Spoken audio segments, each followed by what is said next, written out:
Good morning, everybody. Welcome back to the channel. I am AmalgamAsh, and I have with me Shar. Hello. And we are playing the Gloaming, a game made in SGB and submitted to AmalgamAsh's SGB Summer 2021 Jam by Technical Games. Oh, they changed the sound effects. Ambitious. This is a nice title screen. And from what I've seen of the screenshots and stuff, this is going to be pretty cool. The jam is judged by the submitting participants themselves. So, anybody who submitted a game, go out there and vote. I like this already. I like it. You walk into the pawnbroker store in a desperate situation. Your body can no longer sustain itself in the light of a dying sun. Yours was a body made in the wellspring of time. Now in the gloaming, complexity must be regulated, lest it break completely. You will trade your eyes for the continuation of your life. Oh, my.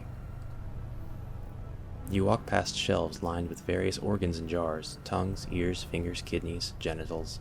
They are marked by colors such as cyan and magenta, links to the various buyer factions that populate the city. The pawnbroker spots you and leans over the counter. He beckons you closer with a soft voice. After he hears your plight, he takes out a polished bronze device. He measures the speed of your vision, the traction of your optical nerves, the fidelity of your light cones. Ah. These are fine eyes. Eyes from before the gloaming, if I'm not mistaken. They come rarer every day. I know of 3 buyers who may be interested. Body Derive operates at a warehouse by the waterfront. They have an interest in the limits of sight and of bodily displacements. Sybil of the Dirt may be found beneath the ruined church. Blind are all their followers, though, it would seem of their own will. And Calamitous II has a laboratory on the south slopes. Last I heard, they were delving into the depths of the earth in some attempt to reignite the dying sun. And with it, our vision. Oh. Okay. Who should I pick? Well, Sybil seems like she wouldn't have a use for them if everybody's blind. So, first or third? Let's go with the wholesome option. Oh, oh my.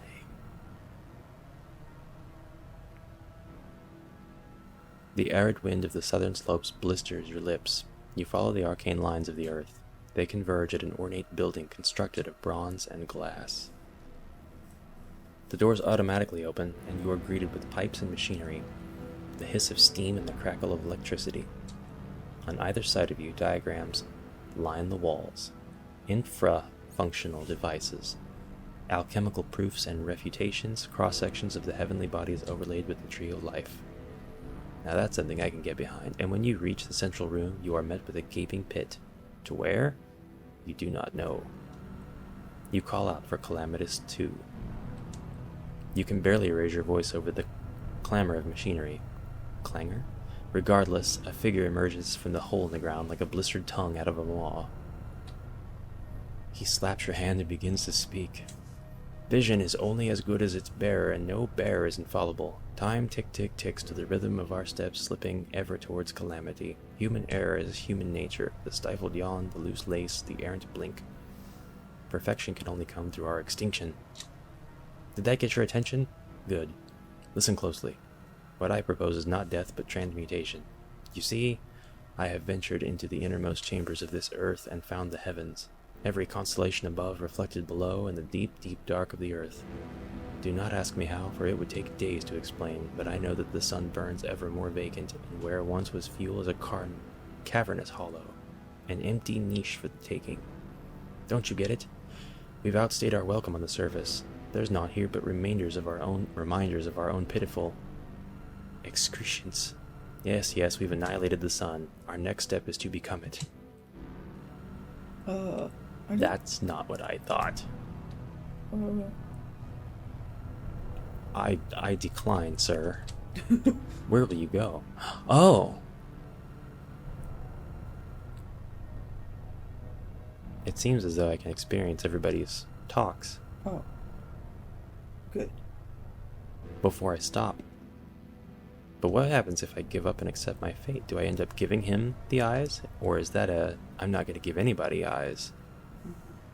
I don't know. I'm going to do it.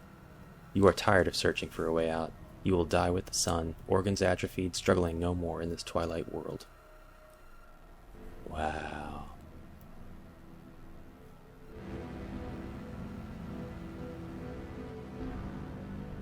So, we are going to play again. We did. We said, no, that's not going to work. Yes, let's trade these eyes. Now, what I think I'm going to do, if we have enough time, is try to get more than one ending. But, let's go to body derive. Ooh. It takes you hours to find the entrance to the warehouse. Tucked away between twisted roads and drowned ruins, it is almost as if it did not intend to be found. On entry, you see stacks of boxes, a warehouse labyrinth with no end in sight. You hear the muffled clamor of innumerable footsteps. Dozens of staff shift boxes with machine-like precision. Aisles connect, branch, and break. There is no lull. There is eternal movement. Yet amidst the anonymous workers, a figure flits everywhere you look. The human resource manager? You call out for Body Derive. I wonder if that's Bodhi, and I'm not sure how to say the last name. Your voice carries through 1,000 passages, echoing in uncanny conversations with itself. A response comes from everywhere and nowhere, from all the shifting aisles of the labyrinth. You cannot conceive of sight without blindness. What drives you but the lack of what once was? But do not mistake me for a moralist, my friend. I do not frustrate your vision out of some desire to control you, but to reveal to you the joys of antipathy. Eyes well hidden produce a manifold of mysteries, imaginary geometries, dream-like disjunctions, encounters with the ineffable. In everyday life we follow traces, our phantasms fill the rivers of Mars. We are entwined in the infinite unfolding of the world, always implicated, always overflowing. I exceed myself, and in exceeding myself I lack. This is the paradox of vision and blindness. My advice? Let it enfold you, utterly and completely. We will accept their offer. You place your eye in an unmarked box. It is picked up immediately, transferred, partitioned, and distributed to 1,000 spaces. You let go of your desire to understand anything and everything. You wander blindly, merging with the flows and stoppages of the box labyrinth. The feeling is bliss. It is as if all your tangled beliefs and desires have sublimated into a greater cosmic body. It is as if you yourself have become a mere function to the workings of a higher machination. As the warehouse groans beneath the last days of the sun, your identity dissipates like skin-sloughed dust. Wow. I really like the writing. This is like some existentialism stuff. Post-apocalyptic existentialism. The next one should get a voice. I tried a little bit too late to give that one a unique voice. So you give him the eyes, and then you just wander throughout the factory. I guess eyes are pretty important, so I wonder if he just, he's already traded off the tongue and fingers and genitalia. We're gonna go to Sybil of the Dirt.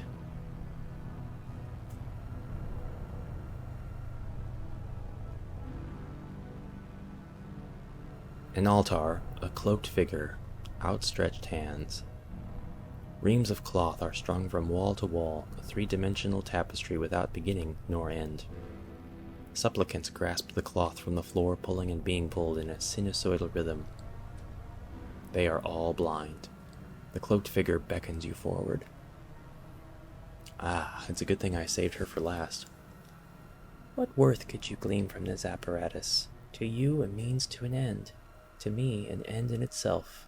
Where you see an instrument, I see transcendence. Can you calculate the speed of vision?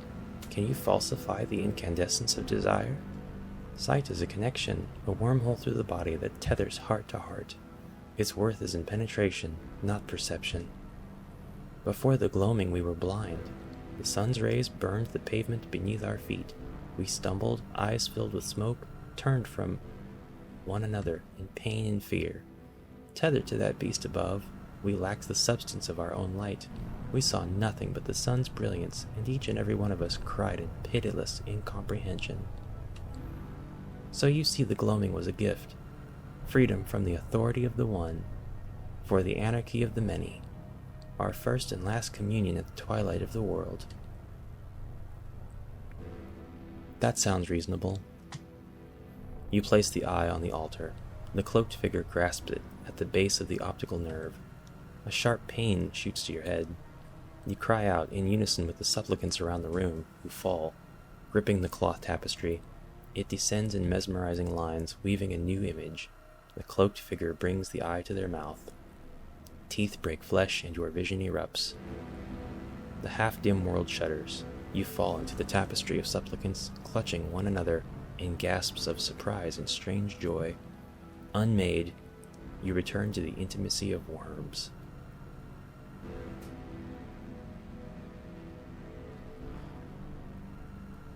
Good gravy. Well, everybody in this land is very well read, and they all have very strong opinions.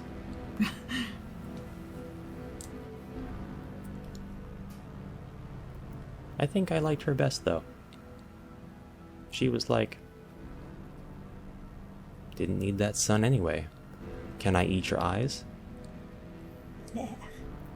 I think we've got enough time to go back to Calamitous II and accept his offer. Boy, howdy.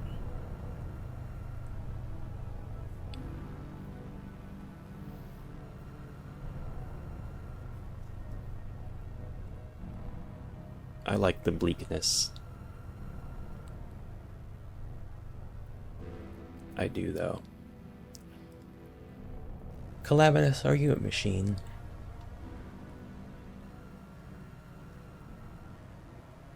I'm trying to figure out what he's holding exactly. I like the art. I like the character art a lot. I like that it has its own really super unique, bleak. It feels very watercolor painting or something. We're going to accept your offer. You descend into the earth. The air is dense, moist with age. The climb is arduous. Calamitous II warns you that one false step could send you flying beyond the Milky Way, a comet set for shores unknown. Sounds fun. After a few hours, you begin to see a familiar light. The cold gives way to a stultifying heat. The sun rises beneath your feet.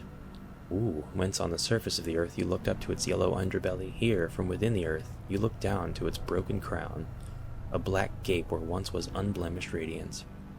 You link hands with Calamitous II, your eye nestled between your palms as a gesture of fealty. As you fall into the heavens, into the black pitch of tomorrow, the vision of a dawn fills you, whose sky is lit not by the sun, but by the gaze of a monstrous eye. Ooh, did we find the old ones? That's incredible. I like that one the best. That lore is insane. In the best way. Technical Games produced a sort of live-action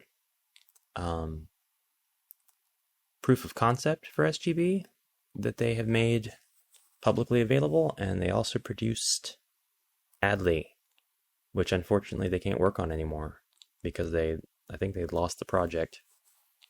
The Adley was really cool and was something that I wanted to play more of. But now, to me, this is going to be their standout experience. Yeah, Sybil is really interesting and cool, and all the characters were. I really liked that. That was cool. Thank you, Technical Games. Thank you, everybody, for watching. I hope you enjoyed. Please let me know what you thought in comments below, and I'm sure that if Technical Games checks it out, they'll be able to see those self-same comments And if I missed anything, I would be indebted to you if you could let me know. I think I got everything, found all the choices and whatnot. The only thing I could think of if I missed anything at all was if I were to decline all 3 of the offers, or perhaps there's a different text for each place you give up at. I don't think that's the case, but I could be wrong. And if you want to know, you can play this game yourself and find out.